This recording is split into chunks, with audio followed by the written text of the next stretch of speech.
Already 2 సార్లు surgery ఇది మళ్ళీ ఏదో గడ్డ ఉంది తల్లో చిన్న మెదడు జ్ఞానం. పేరు ఏం పేరు అన్నారు? ఆయేషా. ఎక్కడ మీది? ఇది నీ పేరు? బాబా ఫక్రుద్దీన్. ఏం చెప్పినావు సార్కి? ఏమైనా సమస్య చెప్తున్నావు? ఏంటి? నా పేరు బాబా ఫక్రుద్దీన్ సార్. ఈమె పేరు ఆయిషా. ఈమెకి 3.5 సంవత్సరం నుంచి హెల్త్ బాగాలేదు సార్. బ్రెయిన్కి టీబీ వచ్చింది.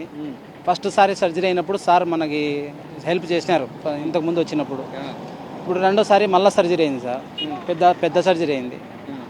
మళ్ళీ ఏదో గడ్డు ఉంది, చిన్న మెదడు కానుకొని ఉంది, దానికి ఏం చేయలేమని చెప్పినారు సార్. అదే సార్కి మనం అడగాలని వచ్చినాం సార్.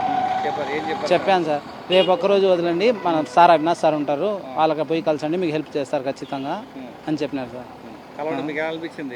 మా ఆయనతో కలవడం ఇంకా ఏం మనకేముంది సార్, ఇంకా సంతోషం కదా. దానికి మించిన సంతోషం లేదు. ఆయన హెల్ప్ చేయకపోని ఆయనకి కలిస్తే చాలు. మనం చేశారు సార్ 3 లక్షలు అప్పుడు కూడా హెల్ప్ చేసినారు. ఫస్ట్ సర్జరీకి ఆ స్టెంట్ వేసినారు ఈ నుంచి లోపల. ఈయన మళ్ళీ ఈ నుంచి పెద్ద సర్జరీ ఒకటి అయింది. ఇప్పుడు మళ్ళీ చేయాలంటున్నారు సార్. చేస్తామన్నారు సార్, హెల్ప్ చేస్తామన్నారు. రేపు ఒక రోజు ఉండండి, మన్నాడు అవినాష్ సార్ అడిగిపోతే హెల్ప్ చేస్తామన్నారు సార్.